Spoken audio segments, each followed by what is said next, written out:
En résumé, pour un gaz parfait monoatomique, CV est égal à 3,5 R. إذا بتعملوا الكالكول بتطلع معكم 12,5 joules par mol par Kelvin. CV est égal à CP moins R. Alors CP est égal à 5,5 R qui est 20,8 joules par mol par Kelvin. Gamma, on définit gamma comme étant le rapport CP sur CV. Alors est égal à 5 tiers. Les valeurs théoriques de CP et CV et gamma sont en excellent accord avec les gaz monoatomiques, mais ils sont en profond désaccord avec les valeurs de molécules plus complexes. C'est pas étonnant puisque l'analyse qu'on a fait, elle a porté sur les gaz monoatomiques. On va voir plus tard comment on doit traiter les cas des gaz diatomiques et triatomiques. Okay. Q est égal à NCV delta T pour les processus qui se font à volume constant et elle est égale à NCP delta T pour les processus qui se font à pression constante. Il faut toujours faire des petites comparaisons حتى تفهموا تطلعوا. يعني أنا إذا عندي le même nombre de molécules N وعم بعمل le même changement de température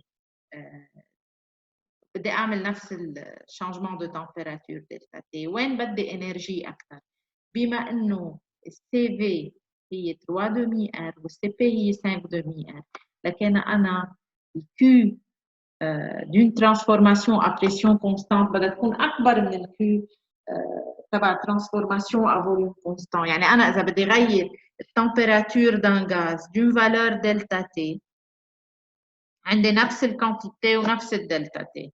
إذا بدي غيرهم على البروسيسوس على بريسيون كونستانت بدي شالور أكثر من ما غيرها على بروسيسوس فوليوم كونستانت.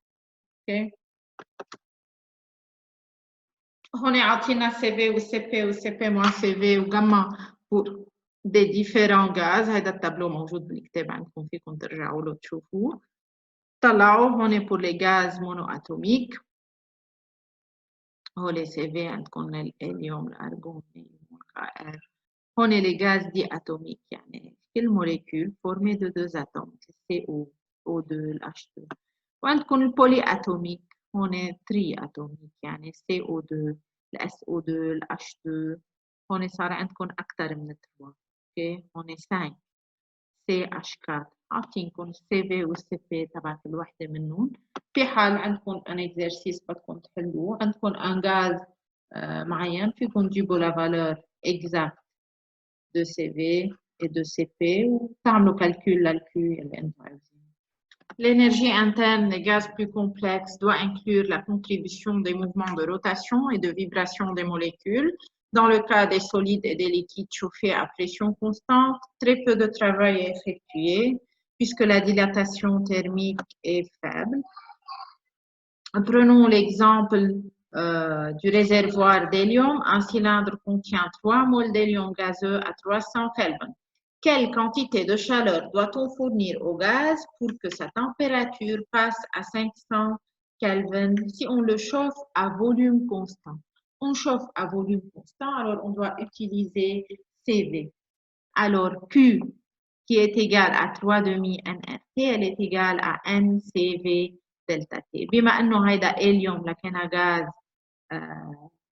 monoatomique, CV هي 3,5 R هي 12,5 جول دلتا T هي 200 Kelvin et vous pouvez calculer Q comme étant 3 fois 12,5 fois 200 كما 7,48 par 10 joules.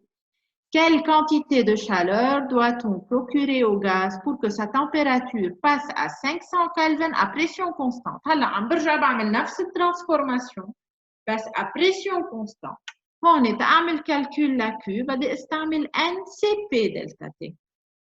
لكن هون شو تغير عندي؟ بس هون بستعمل NCV دلتا T لأنه عملت une variation d'une température delta T à volume constant, هون بدي أعمل NCP delta T لأنه عملت une variation de delta T à pression constante. لكن هون بدل ما استعمل CV هي 3,5 R بدي استعمل CP اللي هي 5,5 R 20,8 جول. ومثل ما بتشوفوا CP بتطلع 12,5 par 10 joules. Alors, en comparant, sorry, Q2 بتطلع. En comparant Q à volume constant ou Q à pression constante, on remarque que Q à pression constante est plus grande que QP, comme on a dit avant. وإذا بدكم تشوفوا قد ايه رح تفرق معكم انرجيتيكمون فيكم تعملوا Q2 moins Q1 يعني فرق معكم 4,97 par 10 jours. Passons au cas d'une transformation adiabatique d'un gaz parfait.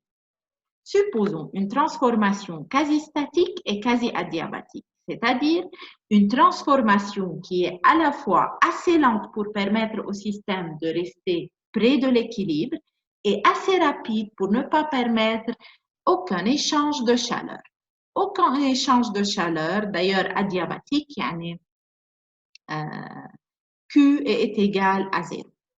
Supposons qu'à tout instant, le gaz est en état d'équilibre, لأنه quasi statique. Alors, la relation PV égale à nRT est toujours valable durant la transformation. Nous allons démontrer dans le slide suivant que pour une transformation adiabatique, vous pouvez toujours utiliser l'équation PV à la puissance gamma est égale à une constante, où gamma est égal à CP sur CV. On a déjà défini gamma. Une petite remarque, puisque CV est toujours plus grande que CP, alors gamma est toujours plus grande que 1.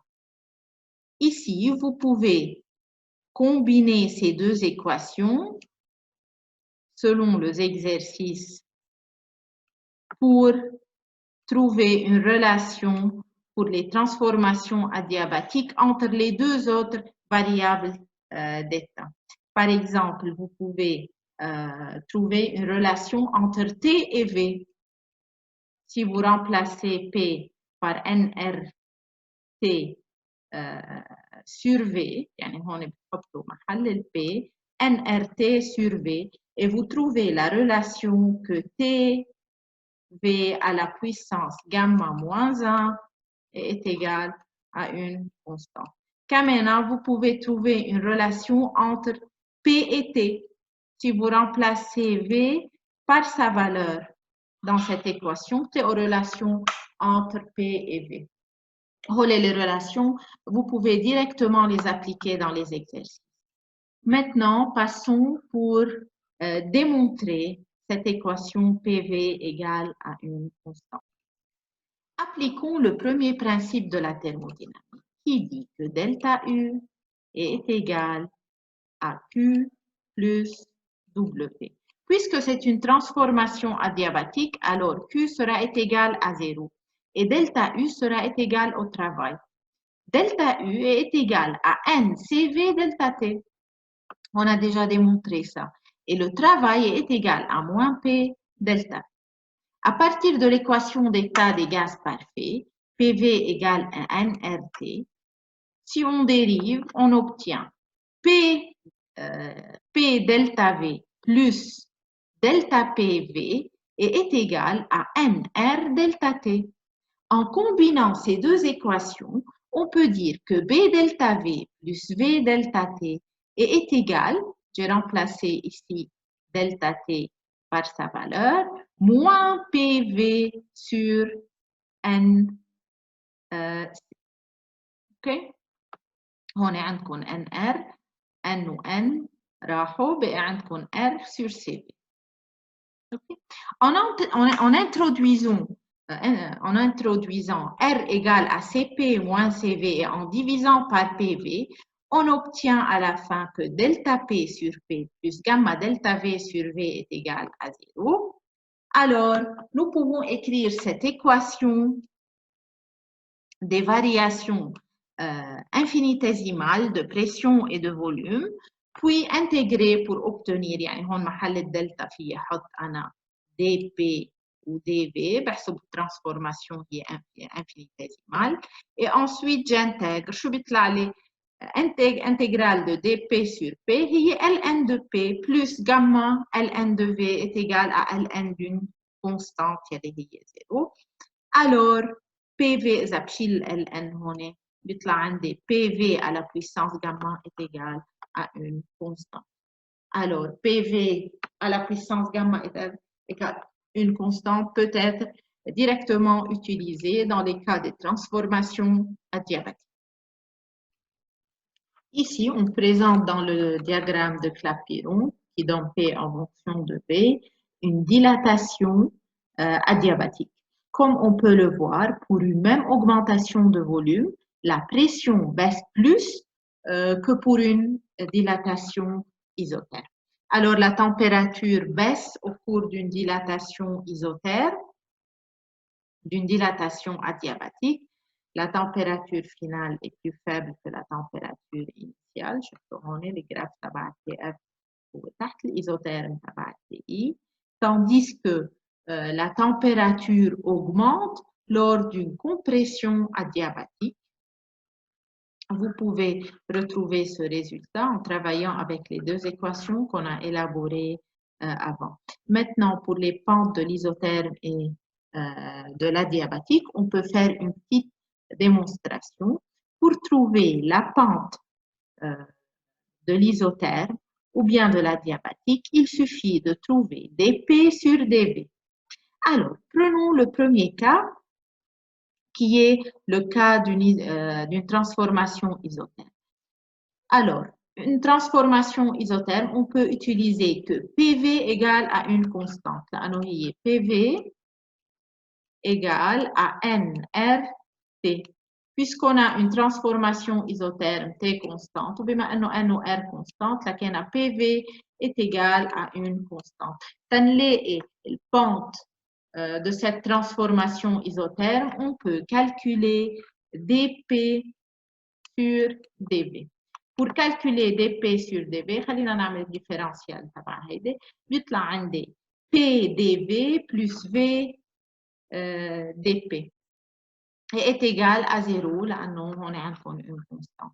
Alors dP sur dV égale moins P sur V qui est la pente de l'isotherme.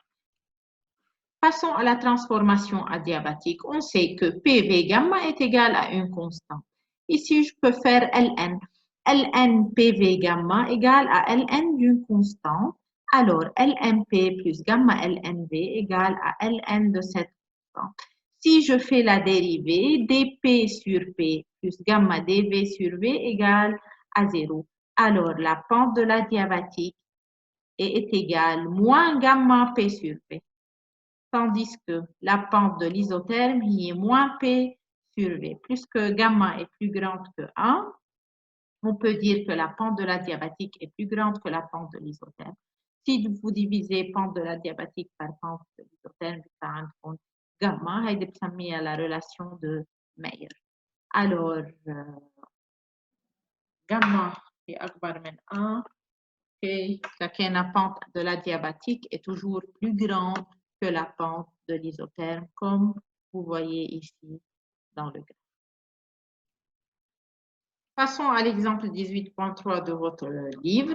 Supposons qu'à l'intérieur d'un cylindre, d'un moteur diesel, l'air à 20 degrés Celsius occupe un volume initial de 200 cm3 sous une pression initiale de 100 kPa. 100 kPa, il y a 100 par 10 kPa.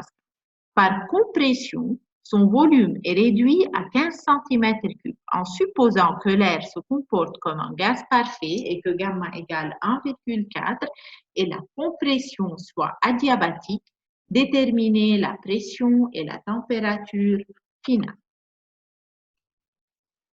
Une petite recommandation ici, dans tous les exercices, essayez de dessiner ce diagramme qui résume les différents états d'équilibre et avec les transformations. Là, j'avais un état d'équilibre initial, qui a PI 100 kPa, VI 200 cm3 et TI 20 degrés. Je passe à travers une transformation adiabatique au gamma est donnée par 1,4. Là, on des gaz monoatomiques. On a la valeur de gamma. Je passe à un état final où je sais seulement le volume de l'état final. Il faut trouver PF et TF. Puisque c'est une transformation adiabatique, alors vous pouvez utiliser l'équation PV gamma égale à une constante. Alors, PI VI gamma égale à PF VF gamma.